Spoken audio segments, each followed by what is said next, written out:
5 minutes now after the 8 o'clock hour, legislation to control gas prices will soon head to the House for a vote. That would bar excessive or exploitive fuel prices during a national emergency. Average gas prices continue to climb to record levels. The national average right now is $4.43 a gallon. Here in Florida, we have also broken a record. We're now at $4.47 a gallon. We're going to check back in with Ryan Elijah. He's been talking to an expert at Gas Buddy about the surge in gas prices. Patrick De Haan is an analyst. He covers gas and oil prices. Patrick, very timely to see you today. Always good to have you on. Thanks for joining us. Thanks for having me. So as you tweeted and we eventually found out, new highs in Florida. Any end in sight? I think everyone wants to know that. And what is driving this?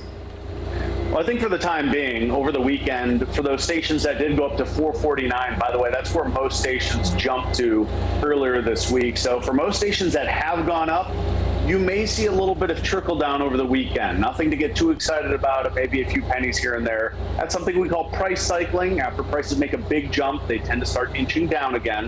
A lot of this happened because of a jump in the price of oil last week, a $9 a barrel jump as the EU, the European Union, is getting very close to sanctioning Russian oil. That's sending oil prices up on the concern that there's no way to replace that 4.5 million barrels that the EU gets from Russia. Yeah, it becomes a supply and demand issue for sure. And Patrick, as you know, many people have pointed the finger. Everything from Russian invasion to pandemic, their energy policies. But when people come up and say, what is the solution to this? It's not a quick one, but what would your answer be?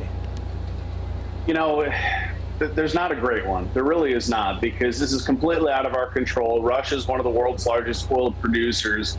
There's maybe long-term solutions, but there's nothing in the short term. I mean, there are, you know, small things like gas tax holidays, but there's a risk that that could boost demand and further strain the system. But what we really need is to increase supply. And as long as Russia is actively fighting a war in Ukraine, Russia's oil is basically off the market, off the table. So, you know, long-term increasing our oil production would be helpful, you know, but there's a lot of supply chain challenges there as well. So in the short term for the summer, not a whole lot, but in the long run, obviously the answer would be everyone produce more oil. Yeah, and a lot of people have blamed the oil companies. Obviously, they're making billions, Patrick. But you point out there's a refinery process. And you actually called out some lawmakers for the way they voted, which holds them accountable as well, saying, look, there's a bigger problem here than just the oil companies. Well, there really is. And politicians on both sides of the aisle like to point fingers and try and score political points. Enough finger pointing. Let's just find a solution to the problem. And as you mentioned, refining is one of those challenges. And in the last 3 years, we've lost a few refineries. One was shut down in 2019 because of a fire. One was shut down in Canada that supplies the East Coast because of COVID. And last year, Hurricane Ida shut another refinery in Louisiana. Some states, including Florida, have made that move to E15. What would you tell consumers who really aren't terribly familiar with that practice? Well, E15, where you can find it, is generally a cheaper alternative. Some stations price at 5 to 10 cents less, some 25 to 35. It really just depends. E15 just has a little bit more ethanol content than normal gasoline. The EPA says any vehicle 2001 and newer can fill with it.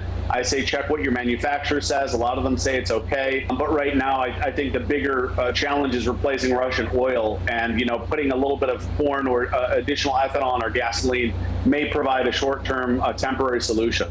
Let's finish with this, Patrick. Could this get worse? I mean, are we near the top here, or could we surge over 5 here in Florida?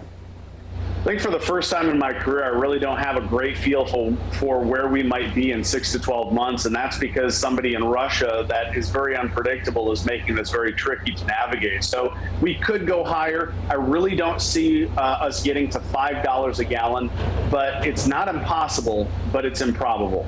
All right, got to leave it there. Tough topic, Patrick, but a lot of people wondering about it. Obviously, it's putting a hit on their bank accounts as well. So always appreciate the time. Thank you. Thanks for having me.